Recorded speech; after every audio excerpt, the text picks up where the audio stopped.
2 वर्षको इन्तजारपछि फाइनली नेपालको यात्रा सुरु भएको छ। USA to Nepal. यो चाहिँ हामी एयरपोर्टमा जाँदैछौँ। अब यहाँबाट डाइरेक्ट 16-17 घन्टाको फ्लाइट लिएर सिधै इन्डिया ल्यान्ड हुनेवाला छौँ। अनि इन्डिया ल्यान्ड भएर त्यसपछि हामी मजाले इन्डिया ल्यान्ड हुने बित्तिकै ओ माई गड कस्तो ठुलो पानी परेको। पानी यस्तो बवाल परिरहेको थियो। मौसम दामी। राति 12-1 बजे हामी दिल्लीबाट नेपालको लागि गयौँ र हामीलाई बिहान 4 बजे नै महाकालीको किनारमा बोर्डर नेपाल र इन्डियाको बोर्डरमा ल्याएर छोडिदियो ड्राइभरले।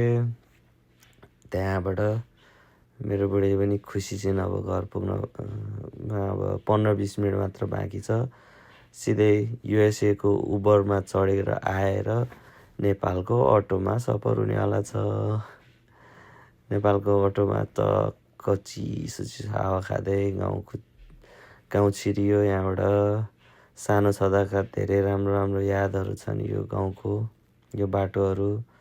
तर I am feeling so fresh after long time. एकदमै लामो समयपछि आएको, 10-12 वर्षपछि आए जस्तो फिलिङ भइरहेको। तर म क्वाइट सर्ट पिरियडमै आएको हो आउनु चाहिँ। तर एकदमै भित्रैबाट हुन्छ नि फर्स्ट टाइम अब्रोडबाट नेपाल आएको भएर होला मलाई अलग्गै लेभलको फिलिङ भइरहेको थियो घर जान चाहिँ।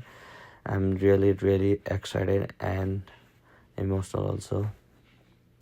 खुसी थियौँ बुढाबुढी दुइटै फ्यामिलीसँग भेट हुनेवाला छ भनेर।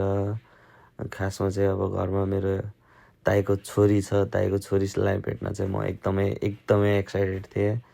अनि त्यही भएर पनि मलाई एकदम जाने बित्तिकै त्यसलाई सुरुमै भेटौँ भन्ने कुरा थियो। अनि तर अब म घर पुग्न लागेँ।